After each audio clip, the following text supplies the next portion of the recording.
ओम नमः शिवाय। हर हर महादेव। नारद जी कहते हैं, अर्जुन, तदंतर मही सागर संगम में जब मैंने स्थान की स्थापना कर ली, तब कालांतर में मन ही मन विचार किया कि ये तीर्थ भगवान वासुदेव के बिना शोभा नहीं पा रहा है। ठीक उसी तरह जैसे बिना सूर्य के संसार सुशोभित नहीं होता, भगवान विष्णु भूषण के भी भूषण हैं। जिस तीर्थ में, जिस घर में, जिस हृदय में तथा जिस शास्त्र में मेरे स्वामी भगवान विष्णु नहीं है, वे सब असत्य है। इसलिए वरदायक भगवान पुरुषोत्तम को प्रसन्न करके संपूर्ण विश्व पर अनुग्रह करने की कामना से इस तीर्थ में उन्हें साक्षात कला सहित ले आऊंगा। ऐसा विचार कर मैं वहीं ठहर गया और ज्ञान योग के द्वारा योगीश्वर श्री हरि को संतुष्ट करने के लिए 100 वर्षों तक आराधना करता रहा। संपूर्ण इंद्रियों को अपने वश में करके वासुदेवमय होकर सब प्राणियों पर कृपा रखते हुए अष्टाक्षर मंत्र के जप में लगा रहा। इस प्रकार मेरे आराधना करने पर गरुड़ पर बैठे हुए भगवान श्री हरि ने कोटि कोटि गणों के साथ आकर मुझे प्रत्यक्ष दर्शन दिया। तब मैंने श्री हरि को विधि पूर्वक अर्घ्य दिया, प्रणाम करके दोनों हाथ जोड़े और कहा, हे प्रभु, पूर्व काल में श्वेतदीप नामक धाम में मैंने आपके अजन्मा सनातन नर नारायण स्वरूप का दर्शन किया है। जनार्दन, उसी रूप की एक कला यहाँ स्थापित कीजिए। भगवान, यदि आप प्रसन्न हैं तो मेरी यही प्रार्थना स्वीकार करें। मेरे इस प्रकार प्रार्थना करने पर भगवान गरुड़ध्वज ने कहा, ब्रह्मपुत्र नारद, तुम्हारे हृदय में जिस आकांक्षा का उदय हुआ है ये उसी रूप में पूर्ण हो। मुझे इस तीर्थ में सदैव निवास करना है। यूं कहकर श्री विष्णु प्रतिमा में अपने कला स्थापित करके भगवान विष्णु जब चले गए, तब मैंने संपूर्ण विश्व पर अनुग्रह करने की इच्छा से उनके श्री अर्चा विग्रह की स्थापना की। यथा साक्षात श्वेत दीप निवासी श्री हरि यहाँ विराजमान है, जो कि सबसे वृद्ध हैं, अथ वे इस तीर्थ में वृद्ध वासुदेव के नाम से विख्यात हुए हैं। कार्तिक मास के शुक्ल पक्ष में जो कल्याणमयी एकादशी आती है, उस दिन झरने अथवा नदी आदि के जल में विधि पूर्वक स्नान करके जो पुरुष पंचोपचार द्वारा भक्ति भाव से श्री हरि का पूजन करता है तथा उपवास और जागरण करते हुए श्री हरि के आगे संगीत एवं वाद्य का आयोजन करता है, अथवा दंभ और क्रोध त्याग कर श्री विष्णु की महिमा एवं लीला की कथा कहता है तथा मन और इंद्रियों को वश में रखते हुए प्रसन्नचित्त होकर यथाशक्ति दान देता है, ये ब्रह्म हत्यारा क्यों न हो, अनेक जन्मों की समस्त पाप राशि से मुक्त हो जाता है। इसके सिवा वे अंत में गरुड़ संबंधी विमान के द्वारा साक्षात वैकुंठ धाम को प्राप्त होता है।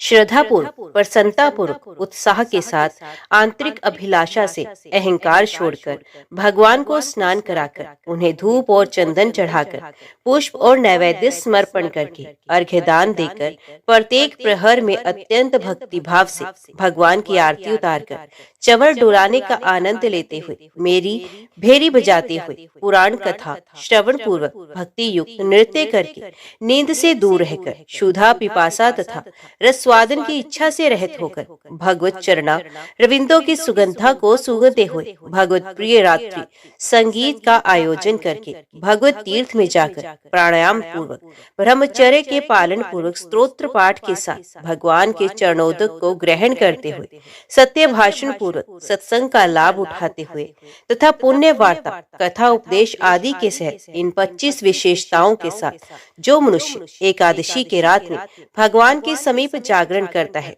वे फिर इस भूमि में जन्म नहीं लेता। पूर्व काल की बात है, इस श्रेष्ठ तीर्थ में एक ऐत्रेय नामक ब्राह्मण रहते थे। उन परम भाग्यशाली ब्राह्मण देवता ने यही भगवान वासुदेव की कृपा सिद्धि प्राप्त की थी। अर्जुन ने पूछा, मुने, ऐत्रेय किसके पुत्र थे? उनका निवास स्थान कहाँ है? परम बुद्धिमान ऐत्रेय ने इस प्रकार भगवान वसुदेव के प्रसाद से सिद्धि प्राप्त की थी। नारद जी ने कहा, कुंती नंदन, यही मेरे द्वारा स्थापित स्थान में जो हारित मुनि रहते हैं, उन्हीं के वंश में एक श्रेष्ठ ब्राह्मण उत्पन्न हुए जो मांडूक की नाम से विख्यात थे। वे वेद वेदांगों के पारंगत पंडित थे। उनके इत्रा नाम वाली पत्नी थी जो नारी के समस्त सद्गुणों से सुशोभित थी। उसके गर्भ से जो पुत्र हुआ उसका नाम ऐत्रेय था। ऐत्रेय बाल्यावस्था से ही निरंतर ओम नमो भगवते वासुदेवाय का जप किया करता था। उसे पूर्व जन्म में ही इस मंत्र की शिक्षा मिली थी। वे ना तो किसी की बात सुनता था, न स्वयं कुछ बोलता था और ना ही अध्ययन करता था। इससे सबको निश्चय हो गया कि ये बालक गूंगा है। पिता ने अनेकों उपायों से उसको समझाया, बोध कराया, परंतु उसने लौकिक व्यवहार में कभी मन नहीं लगाया। ये देख पिता ने भी यही निश्चय कर लिया कि ये सर्वथा जड़ है। तब उन्होंने पिंगा नाम वाली दूसरी स्त्री से विवाह किया और उससे 4 पुत्र उत्पन्न किए, जो वेद वेदांगों के विद्वान हुए। ऐत्रेय भी प्रतिदिन तीनों समय भगवान वासुदेव के मंदिर में जाकर उस उत्तम मंत्र का जप करने लगा। वे दूसरे किसी कार्य में परिश्रम नहीं करते थे। एक दिन उनकी माता इत्रा अपनी सोत के पुत्रों की योग्यता देखकर संतप्त चित्त हो अपने पुत्र से बोली, अरे तू तो मुझे क्लेश देने के लिए ही पैदा हुआ है। मेरे मरण, मेरे जन्म और जीवन धिक्कार है। संसार में उस नारी का जन्म निश्चय ही व्यर्थ है, जो पति के द्वारा तिरस्कृत हो जाती है, जिसका पुत्र गुणवान ना हो। वत्स, मैं बड़ी खोटे भाग्य वाली हूँ, अतः महिसागर संगम में डूब मरूंगी। मेरा मर जाना ही अच्छा है। जीवित रहने में मुझे क्या लाभ है। मेरे मर जाने पर तू भी भगवान का महामोनी भक्त होकर दीर्घ काल तक आनंद भोगना। नारद जी कहते हैं, माता की ये बात सुनकर ऐत्रेय ठठाकर हंस पड़े। वे बड़े धर्मज्ञ थे। उन्होंने 2 घड़ी भगवान का ध्यान करके माता के चरणों में प्रणाम किया और कहा, माँ, तुम झूठे मोह में पड़ी हुई हो, अज्ञान को ही ज्ञान मान बैठी हो। शुभे, जो शोचनीय नहीं है उसी के लिए तुम शोक करती हो, और जो वास्तव में शोचनीय है उसके लिए तुम्हारे मन में तनिक भी शोक नहीं होता। ये संसार मिथ्या है, इसमें तुम इस शरीर के लिए क्यों चिंतित एवं मोहित हो रही हो। ये तो मूर्खों का काम है। तुम जैसी विदुषी स्त्रियों के ये शोभा नहीं देता। संसार में सारतत्व तो कुछ और ही है, किंतु अज्ञान से मोहित मनुष्य किसी और ही असार वस्तु को सार समझती हैं। तुम इस मानव शरीर को यदि सार मानती हो तो लो, इसकी असारता सुनो। ये जो मानव शरीर है, ये गर्भ से लेकर मृत्यु पर्यंत सदा अत्यंत कष्टप्रद है। ये शरीर एक प्रकार का घर है। हड्डियों का समूह ही इसके भार को संभालने वाला खंबा है। नाड़ी जाल रूपी रस्सियों से ही इसे बांधा गया है। रक्त और मांस रूपी मिट्टी से इसको लीपा गया है। विष्ठा और मूत्र रूपी द्रव्यों के संग्रह का ये पात्र है। केश और रोम रूपी तृणा से इसको छाया गया है। सुंदर रंग की त्वचा से इसके ऊपर रंग किया गया है। मुख ही इसका प्रधान द्वार है। 2 आंख, 2 कान और 2 नाक के छिद्र, यही 6 इसकी खिड़कियां हैं। दोनों ओष्ठ ही इसके द्वार को ढकने वाले किवाड़ है।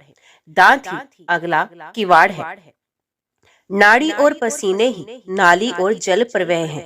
ये सदा काल की मुखाग्नि में स्थित है। ऐसे इस देह रूपी गेह में जीव नाम वाला गृहस्थ निवास करता है। इस घर में त्रिगुणमयी प्रकृति ही उसकी पत्नी है तथा क्रोध, अहंकार, काम, ईर्ष्या और लोभ आदि ही उक्त गृहस्थ की संतान है। हाय, कितने कष्ट की बात है कि जीव इस देह गेह की मोह माया से मूढ़ होकर तदनुकूल बर्ताव करता है। उसका जिस जिस विषय में जैसे मोह होता है वे सब बताता हूँ, सुनो। जैसे पर्वत से झरने गिरते रहते हैं, उसी प्रकार शरीर से भी कफ और मूत्र आदि बहते रहते हैं। उसी देह के लिए जीव मोहित होता है। विष्ठा और मूत्र से भरे हुए चरम पात्र की भांति ये शरीर समस्त अपवित्र वस्तुओं का भंडार है और उसका एक प्रदेश, एक अंश भी पवित्र नहीं है। अपने शरीर से निकले हुए मलमूत्र आदि के जो प्रवाह है, उनका स्पर्श हो जाने पर मिट्टी और जल से हाथ शुद्ध किया जाता है। तथापि उन्हीं अपवित्र वस्तुओं के भंडार रूप इस देह से ना जाने क्यों मनुष्य को वैराग्य नहीं होता। सुगंधित तेल और जल आदि के द्वारा यत्न पूर्वक भली भांति संस्कार सफाई करने पर भी ये शरीर अपने स्वाभाविक अपवित्रता को नहीं छोड़ता। ठीक उसी तरह जैसे कुत्ते की टेढ़ी पूंछ को कितना ही सीधा किया जाए, वे अपना टेढ़ापन नहीं छोड़ती। अपनी देह की अपवित्र गंध से जो मनुष्य विरक्त नहीं होता, उसे वैराग्य के लिए अन्य किसी साधन का उपदेश दिया जाए। दुर्गंध तथा मलमूत्र के लेप को दूर करने के लिए ही शारीरिक शुद्धि का विधान किया गया है। इन दोनों गंध और लेप का निवारण हो जाने के पश्चात आंतरिक भाव की शुद्धि होने से मनुष्य शुद्ध होता है। भाव बुद्धि ही सबसे बढ़कर पवित्रता है, वही सब कर्मों में प्रमाणभूत है।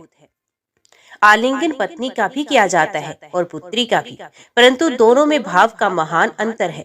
प्यारी पत्नी का आलिंगन किसी और भाव से किया जाता है एवं पुत्री का दूसरे भाव से। एक ही स्त्री के स्तनों को पुत्र दूसरे भाव से स्मरण करता है और पति दूसरे भाव से। अतः अपने चित्त को ही शुद्ध करना चाहिए। बाहरी शुद्धि के दूसरे साधनों से क्या लेना है। भाव दृष्टि से जिसका अंतकरण अत्यंत शुद्ध है, वे स्वर्ग और मोक्ष को भी प्राप्त कर लेता है। ज्ञान रूपी निर्मल जल तथा वैराग्य रूपी मृत्तिका से ही पुरुष के अविद्या एवं राग में मलमूत्र के लेप और दुर्गंध का शोधन होता है। इस प्रकार इस शरीर को स्वभावत अशुद्ध माना गया है। जैसे केले के वृक्ष में केवल वल्कल ही सार है, उसी प्रकार इस देह में केवल त्वचा मात्र ही सार है। वास्तव में तो ये सर्वथा निसार है। जो बुद्धिमान अपने शरीर को इस प्रकार दोष युक्त जानकर उदासीन हो जाता है, उसकी ओर से अनुराग शिथिल कर लेता है, वही संसार बंधन से छूटकर निकल पाता है।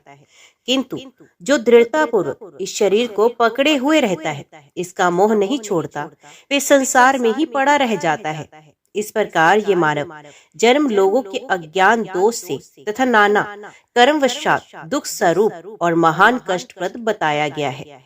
जैसे बड़े भारी पर्वत से दबा हुआ कोई प्राणी बड़े कष्ट से पीड़ित रहता है, उसी प्रकार गर्भ की झिल्ली में बंधा हुआ मनुष्य महान कष्ट से वहां ठहर पाता है। जैसे समुद्र में गिरा हुआ कोई मनुष्य अत्यंत व्याकुल होकर बड़े भारी दुख से घिर जाता है, उसी प्रकार गर्भगत जल से भीगे हुए अंगों वाला गर्भस्थ शिशु अत्यंत व्याकुल रहता है। जैसे किसी को लोहे के घड़े में रखकर आग से पकाया जाता है, वैसे ही गर्भ रूपी घट में डाला हुआ जीव जठ रानल की आंच से पकता रहता है। यदि आग के समान दहकती हुई सुइयों से किसी को निरंतर छेदा जाए तो उसे जितनी पीड़ा हो सकती है, उससे 8 गुनी पीड़ा गर्भ में भोगनी पड़ती है। इस प्रकार स्थावर जंगम सभी प्राणियों को अपने अपने गर्भ के अनुरूप ये महान गर्भ दुख प्राप्त होता है, ऐसा कहा गया है। गर्भ में स्थित होने पर सभी को अपने पूर्व जन्मों का स्मरण हो आता है। उस समय जीव इस प्रकार सोचता है, अहो मैं मरकर पुनः उत्पन्न हुआ और उत्पन्न होकर पुनः मृत्यु को प्राप्त हुआ। जन्म ले लेकर मैंने सहस्रों योनियों का दर्शन किया है। इस समय जन्म धारण करते ही मेरे पूर्व संस्कार जाग उठे हैं, अतः अब मैं ऐसे कल्याणकारी साधन का अनुष्ठान करूंगा जिससे पुनः मेरा गर्भवास ना हो। संसार बंधन को दूर करने वाले भगवदीय तत्व ज्ञान का मैं चिंतन करूंगा। इस प्रकार उस दुख से छूटने के उपाय पर विचार करता हुआ गर्भस्थ जीव चिंता मगन रहता है। जब उसका जन्म होने लगता है, उस समय तो उसे गर्भ की अपेक्षा भी कोटि गुना अधिक दुख होता है। गर्भवास के समय जो सद्बुद्धि जागृत हुई रहती है, वे जन्म हो जाने पर नष्ट हो जाती है। बाहर की हवा लगते ही मूर्छा आ जाती है। मोहग्रस्त होने पर शीघ्र ही उसकी स्मरण शक्ति का नाश हो जाता है। स्मरण शक्ति नष्ट होने पर पूर्व कर्म पश्चात जीव का पुण्य उसी जन्म के शरीर आदि में अनुराग हो जाता है। इस प्रकार राग और मोह के वशीभूत हुआ वे संसार में ना करने योग्य पाप आदि कर्मों में लग जाता है। उनमें फंसकर ना तो वे अपने को जानता है, ना दूसरों को जानता है, और ना किसी देवता को ही कुछ समझता है। अपने परम कल्याण की बात तक नहीं सुनता, आंख रहते हुए भी नहीं देखता। समतल मार्ग पर धीरे धीरे चलते हुए ही वे पग पग पर लड़खड़ाता रहता है। विद्वानों के समझाने पर भी बुद्धि रहते हुए भी वे समझ नहीं पाता। इसलिए राग और मोह के वशीभूत होकर संसार में कलेश उठाता रहता है। जन्म लेने पर गर्भकाल में जागृत हुई पूर्व जन्म की स्मृति अथवा गर्भ के दुखों की स्मृति नहीं रहती। इसलिए महर्षियों ने गर्भस्थ दुख का निरूपण करने के लिए शास्त्रों का प्रतिपादन किया है। वे शास्त्र स्वर्ग और मोक्ष के उत्तम साधन हैं। सब कार्यों और प्रयोजनों को सिद्ध करने वाले इस शास्त्र ज्ञान के रहते हुए भी लोग उससे अपने कल्याण का साधन नहीं करते। यह अत्यंत अद्भुत बात है। बाल्यावस्था में इंद्रियों की वृत्तियां अव्यक्त रहती हैं, इसलिए जीव उस समय के महान दुख को बताने की इच्छा होने पर भी बता नहीं सकता और ना उस दुख के निवारण के लिए कुछ कर ही सकता है। फिर जब दांत उठने लगता है तब उसे महान कष्ट भोगना पड़ता है। मौल रोग, सिर दर्द, नाना प्रकार के बाल रोग तथा पूतना आदि बाल ग्रह आदि से भी बालक को बड़ी पीड़ा होती है। भूख प्यास की पीड़ा से उसके सब अंग व्याकुल रहते हैं तथा वे कहीं खाट आदि पर पड़ा हुआ रोता रहता है। इसके बाद जब वे कुछ बड़ा होता है तब अक्षरों के अध्ययन आदि से और गुरु के शासन से उसको महान दुख होता है। युवा अवस्था में रागोमन पुरुष की संपूर्ण इंद्रियां, वृत्तियां काम तथा राग की पीड़ा से सदा मतवाली रहती हैं, अतः उसे भी कहां से सुख प्राप्त हो सकता है। मोहवश पुरुष को यदि कहीं अनुराग हो जाता है तो ईर्ष्या के कारण उसे बड़ा भारी दुख होता है। जो उन्मत्त और क्रोधी है उसका कहीं भी राग होना केवल दुख का ही कारण है। रात में कामा अग्नि जनित खेद से पुरुष को निद्रा नहीं आती। दिन में भी द्रव्योपार्जन की चिंता लगी रहने के कारण उसे सुख नहीं मिलता। स्त्रियों सब दोषों का आश्रय है। ये बात भली भांति जान लेने पर भी जो लोग उनमें मैथुन से सुख मानते हैं उनका वे सुख मलमूत्र त्याग के सदृश ही माना गया है। सम्मान अपमान से, प्रयोजनों का संयोग वियोग से तथा जवानी वृद्धावस्था से ग्रस्त है। निर्विघ्न सुख कहाँ है। युवावस्था का शरीर एक दिन जरा अवस्था से जर्जर कर दिया जाने पर संपूर्ण कार्यों के लिए असमर्थ हो जाता है। उसके बदन में झुर्रियां पड़ जाती हैं, सर के बाल सफेद हो जाते हैं और शरीर बहुत ढीला ढाला हो जाता है। स्त्री और पुरुष का वही रूप जो जवानी के दिनों में एक दूसरे का आधार था, जराग्रस्त हो जाने पर दोनों में से किसी को भी प्रिय नहीं लगता। बुढ़ापे से दबा हुआ पुरुष असमर्थ होने के कारण पत्नी, पुत्र आदि बंधु बांधवों तथा दुराचारी सेवकों द्वारा भी अपमानित होता है। वृद्धावस्था में रोगातुर पुरुष धर्म, अर्थ, काम और मोक्ष का साधन करने में असमर्थ हो जाता है। इसलिए युवावस्था में ही धर्म का आचरण करना चाहिए। वात, पित्त और कफ की विषमता ही व्याधि कहलाती है। इस शरीर को वात आदि का समूह बताया गया है, इसलिए अपना ये शरीर व्याधिमय है ऐसा जानना चाहिए। इस शरीर में अनेक प्रकार के रोगों द्वारा बहुतेरे दुख प्रवेश कर जाते हैं। उनका पता अपने आप को भी नहीं लगता, फिर दूसरों को तो लग ही कैसे सकता है। इस देह में 101 व्याधियां स्थित है। इनमें से एक व्याधि तो काल के साथ रहती है और शेष आगंतुक मानी गई है। जो आगंतुक बताई गई है वे तो दवा करने से तथा जप, होम और दान से शांत हो जाती है, परंतु मृत्यु रूप व्याधि कभी शांत नहीं होती। नाना प्रकार की व्याधियां, सर्प आदि, प्राणी, विष और अभिचार, ये सब देहधारियों की मृत्यु के द्वार बताए गए हैं। यदि जीव का काल आ पहुंचा है तो सर्प और रोग आदि से पीड़ित होने पर उसे धनवंतरी भी जीवित नहीं कर सकते। काल से पीड़ित मनुष्य को औषध, तपस्या, दान, मित्र तथा बंधु बांधव कोई भी बचा नहीं सकता। रसायन, तपस्या, जप, योग, सिद्ध महात्मा तथा पंडित ये सब मिलकर भी काल जनित मृत्यु को नहीं टाल सकते। समस्त प्राणियों के लिए मृत्यु के समान कोई दुख नहीं, मृत्यु के समान कोई भय नहीं तथा मृत्यु के समान कोई त्रास भी नहीं। सती भार्या, उत्तम पुत्र, श्रेष्ठ मित्र, राज्य, ऐश्वर्य और सुख ये सभी स्नेहपाश में बंधे हुए हैं। मृत्यु इन सब का उच्छेद कर डालती है। माँ, क्या तुम नहीं देखती कि हजारों मनुष्यों में से 5 भी शायद ही ऐसे होंगे जो पूरे 100 वर्षों तक जीने वाले हों।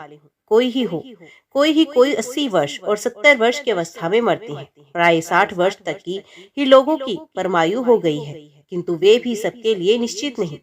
जिस देहधारी को अपने पूर्व कर्मानुसार जितनी आयु प्राप्त होती है उसका आधा भाग तो मृत्यु रूपिणी रात्रि हर लेती है। बाल्यावस्था, अबोधावस्था तथा वृद्धा अवस्था के द्वारा 20 वर्ष और व्यतीत हो जाते हैं जो धर्म, अर्थ और काम किसी के भी उपयोग में नहीं आते। शेष आयु का आधा भाग मनुष्य पर आने वाली बहुत से भय तथा अनेक प्रकार के रोग और शोक आदि हर लेते हैं। इन सबसे जो शेष रह जाता है वही मनुष्य का जीवन है। इस जीवन की समाप्ति होने पर मनुष्य अत्यंत भयंकर मृत्यु को प्राप्त होता है। मृत्यु के बाद वे पुनः करोड़ों योनियों में जन्म ग्रहण करता है। कर्मों की गणना के अनुसार देह भेद से जो जीव का एक शरीर से वियोग होता है उसे मृत्यु नाम दिया जाता है। वास्तव में उससे जीव का विनाश नहीं होता। मृत्यु के समय महान मोह को प्राप्त हुए जीव के मर्म स्थान पर जब विदीर्ण होने लगते हैं, उस दशा में उसे जो बड़ा भारी कष्ट भोगना पड़ता है उसकी इस संसार में कोई कहीं उपमा नहीं है। जैसे सांप मेढक को निगल जाता है, उसी प्रकार मृत्यु जब मनुष्य को निगलने लगती है उस समय वह हाय तात, हाय माता, हाय कांते इत्यादि रूप से पुकारता हुआ अत्यंत दुखी हो होकर रोता है। भाई बंधुओं से साथ छूट रहा है, प्रेमी जन उसे चारों ओर से घेर कर खड़े हैं।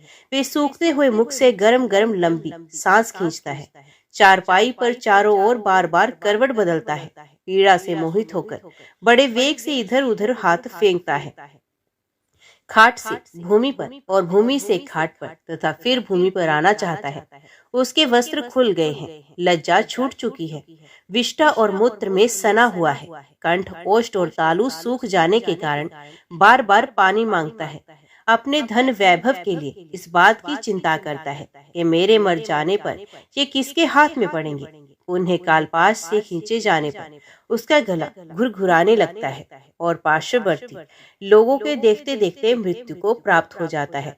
जैसे तृण जलों का जल में बहते हुए तिनके के अंत तक पहुंचकर जब दूसरा तिनका थाम लेती है तब पहले को छोड़ देती है, उसी प्रकार जीव एक देह से दूसरी देह में क्रमश प्रवेश करता है।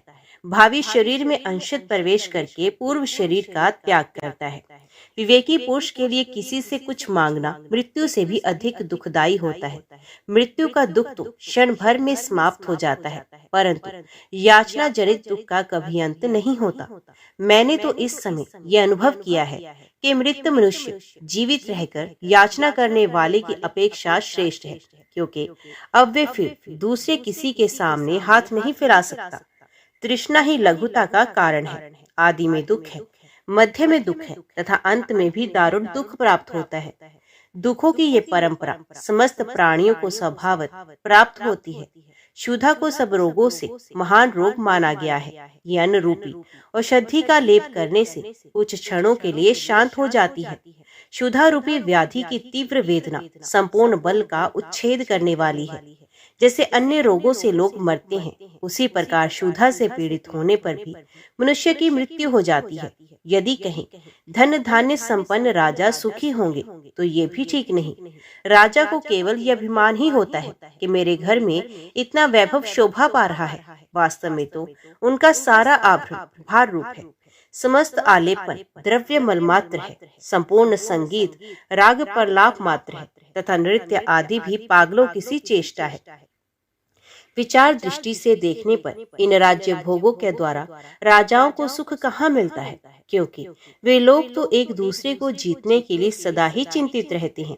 प्राय राज्य लक्ष्मी के मत से उन्मत्त होने के कारण नहुष आदि महाराज स्वर्ग को साम्राज्य पाकर भी वहां से नीचे गिर गए हैं। राजलक्ष्मी अथवा धन ऐश्वर्य से भला कौन सुख पाता है। मनुष्य स्वर्गलोक में जो पुण्य फल भोगते हैं वे अपने मूलधन को गवाकर ही भोगते हैं, क्योंकि वहां वे दूसरा नवीन कर्म नहीं कर सकते।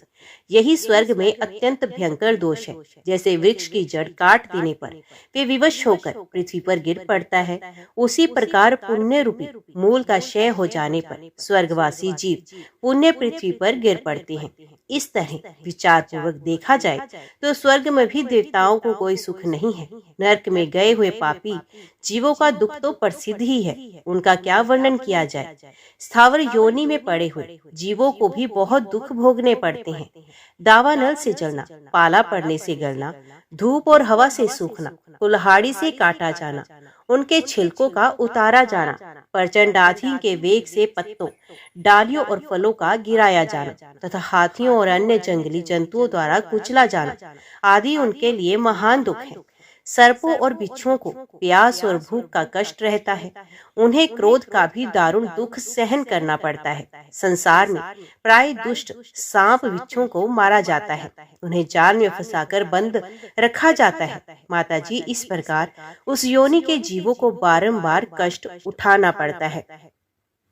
कीड़े आदि का अकस्मात जन्म होता है और अचानक ही इनकी मौत भी हो जाती है, अतः उनका दुख भी कम नहीं है। मृगों और पक्षियों को वर्षा, सर्दी और धूप का महान कष्ट तो है ही, भूख प्यास के भारी दुख से भी मृग सदा संतृप्त रहते हैं। पशु समूह के जो दुख हैं उन्हें भी सुन लो। भूख प्यास तथा सर्दी गर्मी आदि का कष्ट सहना, मारा जाना, बंधन में डाला जाना और डंडे आदि से पीटा जाना, नाक का छेदा जाना, चाबुक और अंकुश की मार पड़ना आदि उनके महान क्लेश हैं। इनके अतिरिक्त बोझ ढोने का भी उन्हें बड़ा भारी कष्ट है। कार्य की शिक्षा देते समय भी उन्हें मारा पीटा जाता है। फिर युद्ध आदि की पीड़ा भी सहनी पड़ती है। अपने झुंड से जो उनका वियोग होता है और वन से जो अनंतर चले जाते हैं, ये सब कष्ट अलग है। दुर्भिक्ष, दुर्भाग्य का प्रकोप, मूर्खता, दरिद्रता, नीच ऊंच का भाव, मृत्यु, राष्ट्र विपद, पारस्परिक अपमान का दुख, आपस में एक दूसरे से धन, वैभव या मान प्रतिष्ठा में पड़ जाने का कष्ट, अपनी प्रभुता का सदा स्थिर न रहना, ऊंचे चढ़े हुए लोगों का नीचे गिराया जाना इत्यादि महान दुखों से ये संपूर्ण चराचर जगत व्याप्त है। जैसे इस कंधे का भार उस कंधे पर कर देने का मनुष्य विश्राम समझता है, उसी प्रकार इस लोक में एक दुख दूसरे दुख से ही शांत होता है। अतः एक दूसरे से ऊंची स्थिति में स्थित हुए इस संपूर्ण जगत को दुखों से भरा हुआ जानकर उसकी ओर से अत्यंत उद्विग्न हो जाना चाहिए। उद्वेग से वैराग्य होता है, वैराग्य से ज्ञान प्रकट होता है तथा ज्ञान से परमात्मा विष्णु को जानकर मनुष्य मोक्ष प्राप्त कर लेता है। माँ, जैसे कौओं के अपवित्र स्थान में विशुद्ध राजहंस नहीं रह सकता, उसी प्रकार ऐसे दुख में संसार में मैं तो कभी रम नहीं सकता। मैया, जहाँ रहकर मैं बिना किसी विघ्न बाधा के आनंद पूर्वक रह सकता हूँ, वे स्थान भी बताता हूँ, सुनो। अविद्या रूपी वन तो बड़ा भयंकर है। उसमें नाना प्रकार के कर्म में बड़े बड़े वृक्ष खड़े हैं। शोक और हर्ष ही वहाँ की सर्दी और धूप है। उस वन में मोह का घना अंधकार छाया रहता है। वहाँ लोभ रूपी सांप और बिच्छू रहते हैं। विषयों के अनेक मार्गों से वे प्रदेश व्याप्त है।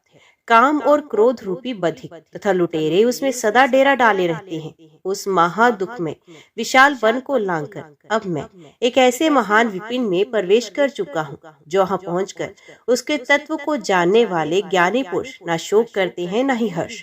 वहाँ किसी से भय नहीं, किसी को भी भय नहीं। उस विद्या रूपी वन में 7 बड़े भारी वृक्ष हैं। वहाँ 7 ही पर्वत हैं, जिन्होंने 3 लोकों को धारण कर रखा है। 7 ही कुंड हैं और 7 ही नदियां हैं, जो सदा ब्रह्म रूप जल बहाया करती हैं। तेज, अभेदान, अद्रोह, कौशल, अचपलता, अक्रोध और प्रिय वचन बोलना, यही 7 पर्वत उस विद्यावान में स्थित है। दृढ़ निश्चय, सबके साथ समता, मन और इंद्रियों का संयम, गुण संचय, ममता का अभाव, तपस्या तथा संतोष, ये 7 रिद्ध है। भगवान के गुणों का विशेष ज्ञान होने से जो उनके प्रति भक्ति होती है, वे विद्या वन की पहली नदी है। वैराग्य दूसरी, ममता का त्याग तीसरी, भगवद आराधन चौथी, भगवत दर्पण पांचवी, ब्रह्मकेत व बोध छठी तथा सिद्धि 7वीं नदी है। यही 7 नदियां वहां स्थित बताई गई हैं। वैकुंठ धाम के निकट इन 7 नदियों का संगम होता है। जो आत्म तृप्त, शांत तथा जितेंद्रिय होते हैं, वे ही महात्मा उस मार्ग से प्राप्त ब्रह्म को प्राप्त होते हैं। कोई श्रेष्ठ ज्ञानी जन उन वृक्षों को प्राप्त करते हैं, कोई पर्वतों को, कोई रिदों को तथा कोई उन 7 सरिताओं को ही प्राप्त होते हैं। माँ, मैं ग्रहण किए हुए व्रत को धारण करने की इच्छा रखकर यहाँ ब्रह्मचर्य का आचरण करता हूँ। इस ब्रह्मचर्य में ब्रह्म ही समिधा, ब्रह्म ही अग्नि तथा ब्रह्म ही कुशास्त्रण है। जल भी ब्रह्म है और गुरु भी ब्रह्म ही है। यही मेरा ब्रह्मचर्य है। विद्वान पुरुष इसी को सूक्ष्म ब्रह्मचर्य कहते हैं। माता, अब मेरे गुरु का परिचय सुनो, जिन्होंने मुझे विद्या प्रदान की। एक ही शिक्षक है, दूसरा कोई शिक्षक नहीं। हृदय में विराजमान अंतर्यामी पुरुष ही शिक्षक होकर शिक्षा देता है। उसी से प्रेरित होकर मैं झरने से बहकर जाने वाले जल की भांति जहाँ जिस कार्य में नियुक्त होता हूँ, वहाँ वैसा ही करता हूँ। एक ही गुरु है, उनके सिवा दूसरा कोई गुरु नहीं। जो हृदय में विराजमान है, वे ही गुरु हैं। उनको मैं प्रणाम करता हूँ। उन्हीं गुरु स्वरूप भगवान मुकुंद की अवहेलना करके संपूर्ण दानव पराभव को प्राप्त हुए हैं। एक ही बंधु है, उसके सिवा दूसरा कोई बंधु नहीं। जो हृदय में विराजमान है वे परमात्मा ही बंधु है। मैं उसे नमस्कार करता हूँ। उसी से शिक्षा प्राप्त करके 7 बंधुमान भाई सप्तऋषि आकाश में प्रकाशित हो रहे हैं। ऐसे ही ब्रह्मचर्य का भली भांति सेवन करना चाहिए। अब मेरा गृहस्थ कैसा है ये भी सुन लो। माताजी, प्रकृति ही मेरी पत्नी है, किंतु मैं भी उसका चिंतन नहीं करता। वही सदा मेरा चिंतन किया करती है। वे मेरे सब प्रयोजनों को सिद्ध करने वाली है। नासिका, जीवा, नेत्र, त्वचा, कान, मन तथा बुद्धि, ये 7 प्रकार की अग्नि सदा मेरे अग्निशाला में प्रज्वलित होती रहती है। गंध, रस, रूप, शब्द, स्पर्श, मंतव्य और बोधव्य, यही 7 मेरी समिधाएं हैं। होता भी नारायण है और ध्यान से साक्षात नारायण ही उपस्थित हो उस भविष्य का उपयोग भी करते हैं। ऐसे यज्ञ द्वारा मैं अपनी इस गृहस्थी में उन परमेश्वर विष्णु का यजन आराधन करता हूँ। किसी भी वस्तु की कामना नहीं रखता, तथापि मेरे संपूर्ण काम स्वतः सिद्ध होते हैं। मैं सांसारिक संपूर्ण दोषों से द्वेष नहीं करता, तथापि कोई भी दोष मुझ में प्रकट नहीं होता। जैसे कमल के पत्ते पर जल की बूंद का लेप नहीं होता, उसी प्रकार मेरा स्वभाव राग द्वेष आदि से लिप्त नहीं होता। मैं नित्य हूँ, बहुतों के स्वभावों का साक्षी हूँ। अनित्य भोग मुझ पर अपना प्रभाव नहीं डाल सकते। जैसे सूर्य की किरणें आकाश में लिप्त नहीं होती, वैसे ही मेरे भगवत किए गए निष्काम कर्मों में भोग समूह नहीं लिप्त होते। माता, ऐसे मुझ पुत्र से तुम दुखी ना हो। मैं तुम्हें उस पद पर पहुंचाऊंगा जहां सैकड़ों यज्ञ करके भी पहुंचना असंभव है। अपने पुत्र की ये बात सुनकर इत्रा को बड़ा विस्मय हुआ। वे सोचने लगी, अहो, यदि मेरा पुत्र ऐसा दृढ़ निष्ठा वाला विद्वान है, तब तो संसार में जब इसकी ख्याति होगी, उस समय मेरा भी महान यश फैलेगा। माता इस प्रकार की बातें सोच ही रही थी कि शंख चक्र गदाधारी भगवान विष्णु उस अर्चा विग्रह से साक्षात प्रकट हो गए। वे उस द्विज पुत्र की बातों से अत्यंत प्रसन्न थे। भगवान की दिव्य कांति करोड़ों सूर्यों के समान प्रकाशमान थी। वे अपनी प्रभा से संपूर्ण जगत को उद्भासित कर रहे हैं। भगवान को देखते ही ऐत्रेय धरती पर दंड की भांति पड़ गए। उनके शरीर में रोमांच हो आया, नेत्रों में प्रेम के आंसू बहने लगे, वाणी गदगद हो गई। बुद्धिमान ऐत्रेय ने मस्तक पर अंजलि बांधकर भगवान का इस प्रकार स्तवन प्रारंभ किया। आप भगवान वासुदेव को हम ध्यान और नमस्कार करते हैं। आप ही प्रद्युम्न, अनिरुद्ध तथा संरक्षण हैं। आपको नमस्कार है। आप केवल विज्ञान स्वरूप तथा परमानंद मूर्ति हैं। आपको नमस्कार है। आप आत्माराम, शांत तथा आप ही समस्त इंद्रियों के स्वामी ऋषिकेश हैं। सबसे महान तथा अनंत शक्तियों से संपन्न है। आपको नमस्कार है। मन सहित वाणी के थक कर निवृत्त हो जाने पर जो एकमात्र अपनी कृपा से ही सुलभ होने वाले हैं, नाम और रूप से रहित चैतन्य घन ही जिनका स्वरूप है, वे सत्य और असत्य से परे विराजमान परमात्मा हम सबकी रक्षा करें। आप परम सत्य तथा निर्मल हैं। हम आपकी उपासना करते हैं।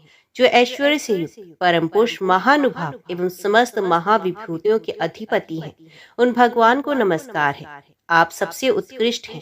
संपूर्ण भक्त समुदाय आपके युगल चरणार बिंदों की बड़े लाड़ प्यार से सेवा करते हैं। आपको नमस्कार है। अग्नि आपका मुख है, पृथ्वी आपके दोनों चरण हैं, आकाश मस्तक है, चंद्रमा और सूर्य दोनों नेत्र हैं, संपूर्ण लोक आपका शरीर है तथा चारों दिशाएं आपकी 4 भुजाएं हैं। भगवान, आपको नमस्कार है। हे स्तुति करने योग्य परमात्मा, हे नाथ, इस पृथ्वी पर कोई भी ऐसे प्रदेश नहीं है जिनमें मेरा जन्म ना हुआ हो, जहाँ मेरी मृत्यु ना हुई हो। मैं समझता हूँ यदि मेरे माता पिताओं की गणना की जाए तो ये विशाल पृथ्वी परमाणुओं की स्थिति में पहुंच जाएगी। असंख्य जन्मों के मेरे माता पिताओं की गणना करने के लिए पृथ्वी के परमाणु बराबर टुकड़े करने पड़ेंगे। देव, मेरे जो मित्र, शत्रु, अनुजीवी तथा भाई बंधु इस संसार में हो गए हैं, उन सबकी गणना करने में मैं सर्वथा असमर्थ हूँ। नाथ, मैंने अपना मन बार बार आपके चरणों में समर्पित किया, परंतु मेरा दुर्जय शत्रु काम अपने क्रोध आदि सहायकों के द्वारा उसे हठात अपने वश में कर लेता है। भगवान, अब आप ही बताइए, ऐसी दशा में मैं क्या करूं? सर्वव्यापी परमेश्वर, मैं बहुत ही पीड़ित हूँ।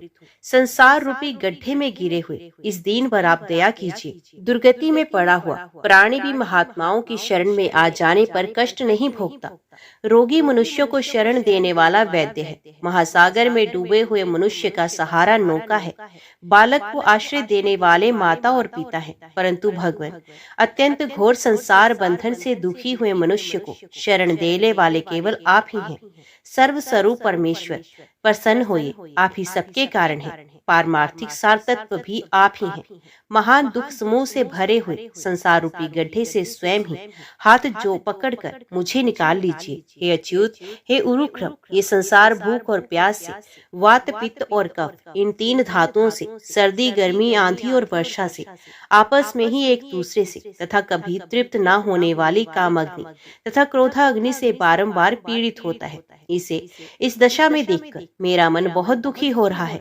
मैंने अपनी शक्ति के अनुसार संपूर्ण जगत को धारण करने वाले परमेश्वर भगवान आप वसुदेव का स्तवन किया है। इससे सबका कल्याण हो, संपूर्ण जगत के समस्त दोष नष्ट हो जाए। आज मेरे द्वारा जगदाता वसुदेव की स्तुति हुई है। इससे इस पृथ्वी पर, अंतरिक्ष में, स्वर्गलोक में तथा रसातल में भी जो कोई प्राणी रहते हों वे सिद्धि को प्राप्त हो। मेरे द्वारा स्तुति पाठ करते समय जो लोग इसको सुनते हैं, इस स्तोत्र का उच्चारण करते समय जो मुझे देखते हैं, वे देवता, असुर, मनुष्य तथा पशु पक्षी कोई भी क्यों ना हो, सभी भगवान विष्णु के तत्व का ज्ञान प्राप्त करें। इनके सिवा जो गूंगे तथा अन्यान्य इंद्रियों से रहित हैं, जो देख सुन नहीं सकते हैं, तथा पशु पक्षी कीड़े मकोड़े आज भी आदि भी आज भगवत ज्ञान के भागी हो जाए, संसार में दुखों का नाश हो जाए, समस्त प्रजा के हृदय से लोभ आदि दोष समुदाय निकल जाए, अपने में, अपने भाई और पुत्र में जैसा प्रेम और आत्मीयता का भाव होता है, सब लोगों का सबके प्रति वैसा ही भाव हो जाए। जो संसार रूपी रोग के चिकित्सक, संपूर्ण दोषों के निवारण में चतुर तथा परमानंद की प्राप्ति के हेतुभूत हैं, वे भगवान विष्णु सबके हृदय में विराजमान हो, और ऐसा होने से सब लोगों के संसार बंधन शिथिल हो जाए। संपूर्ण विश्व को धारण करने वाले भगवान वसुदेव का स्मरण करने पर मन, वाणी और शरीर द्वारा आश्रित मेरे समस्त पाप नष्ट हो जाए।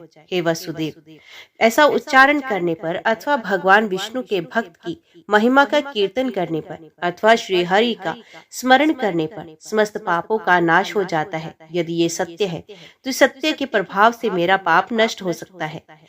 अखिलेश्वर, आपके चरणों में पड़े हुए मुझ सेवक पर आप ये सोचकर कृपा कीजिए कि ये बेचारा मूढ़ है, कुछ जानता नहीं, इसकी बुद्धि बहुत थोड़ी है, इसके द्वारा उद्यम भी बहुत कम हो पाता है, विश्व में इसका मन सदा कलेश में ही पड़ा रहता है, इसलिए वे मुझ में नहीं लग पाता। देव, आपकी स्तुति करने में ब्रह्मा जी भी समर्थ नहीं।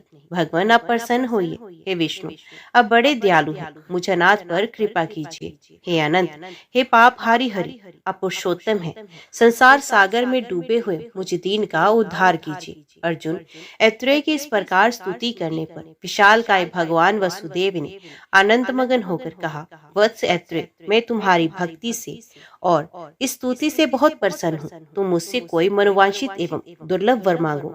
ऐत्रेय ने कहा, नाथ, हरे मेरा अभीष्ट वर तो यही है कि घोर संसार सागर में डूबते हुए मुझ असहाय के लिए अब कर्णधार हो जाए। भगवान वासुदेव बोले, हे वत्स, तुम तो संसार सागर से मुक्त ही हो, जो सदा स्तोत्र से गुप्त क्षेत्र में स्थित हुए मुझ वासुदेव का स्तवन करेगा, उसके संपूर्ण पापों का नाश हो जाएगा।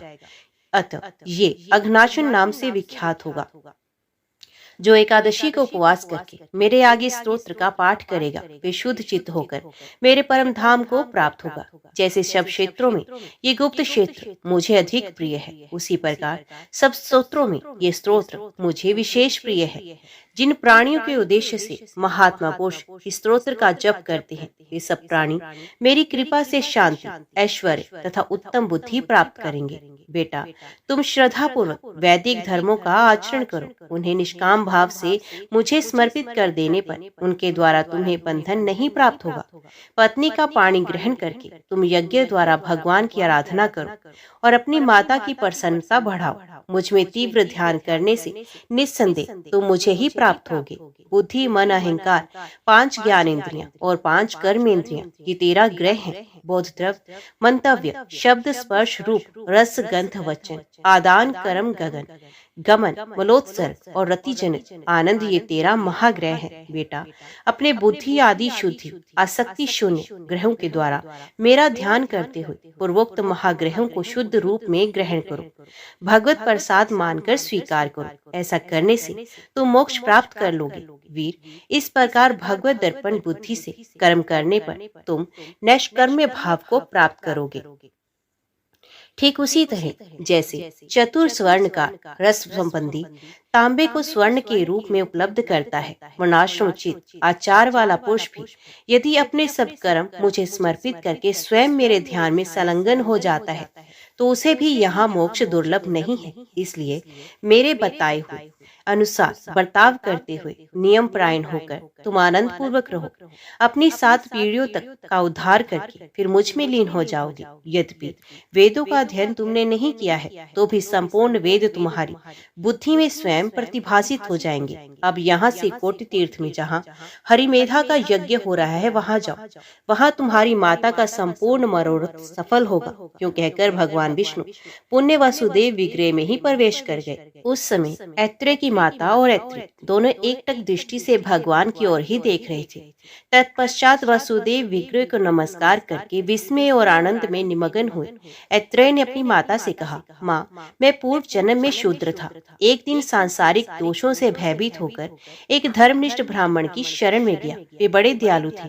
उन्होंने मुझे ओम नमो भगवते वासुदेवाय नमः मंत्र का उपदेश किया और कहा, सदा इस मंत्र का जप किया करो। उनकी इस आज्ञा के अनुसार मैं निरंतर उस मंत्र का जप करने लगा। उस जप के प्रभाव से तुम्हारे गर्भ से मेरा जन्म हुआ। मुझे पूर्व जन्म की स्मृति हुई। भगवान विष्णु के प्रति मेरे मन में भक्ति का उदय हुआ और इस तीर्थ में सर्वदा निवास करने का सौभाग्य प्राप्त हुआ। माता से ऐसा कहकर ऐत्रेय ने यज्ञ में गए और वहां ये श्लोक बोले, जिनकी बुद्धि कहीं कुंठित नहीं होती तथा जिनकी माया से मोहित होकर हम लोग कर्मों के समुद्र में भटक रहे हैं, उन भगवान विष्णु को नमस्कार है।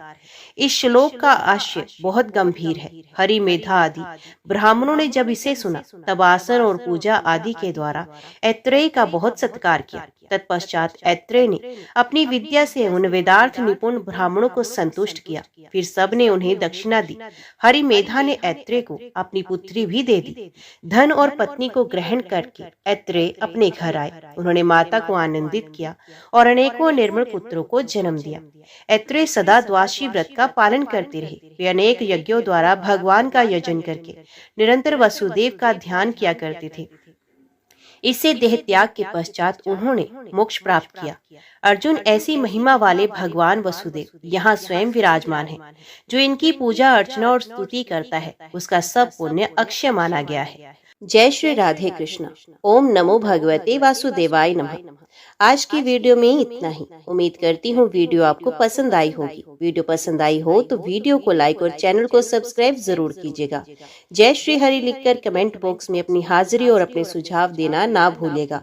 तो मिलते हैं अगली कथा अगली वीडियो के साथ। तब तक के लिए देखते व सुनते रहिए। जय मां कंजय, जय माता दी।